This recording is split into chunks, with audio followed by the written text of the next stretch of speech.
বাংলাদেশের ক্ষমতাচ্যুত প্রধানমন্ত্রী শেখ হাসিনা বলেছেন, আগামী জাতীয় নির্বাচনে আওয়ামী লীগকে অংশ নিতে না দিলে দলটির লাখো সমর্থক ভোট বয়কট করবে। নয়াদিল্লিতে পলাতক অবস্থা থেকে বার্তা সংস্থা রয়টার্সকে দেওয়া ইমেল সাক্ষাৎকারে তিনি এ মন্তব্য করেন। রয়টার্সের পাঠানো প্রশ্নের জবাবে শেখ হাসিনা বলেন, আওয়ামী লীগের উপর নিষেধাজ্ঞা শুধু অন্যায় নয়, বরং আত্মঘাতী। তিনি আরও জানান, তার দলকে বাদ দিয়ে যদি কোনো নির্বাচন হয় তবে সেই সরকারের সময় তিনি দেশে ফিরবেন না, বরং ভারতেই অবস্থান করবেন।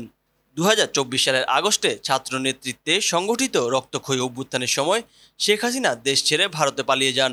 তার পলায়নের পর অধ্যাপক মোহাম্মদ ইউনূসের নেতৃত্বে গঠিত অন্তর্বর্তীকালীন সরকার বাংলাদেশ পরিচালনা করছে।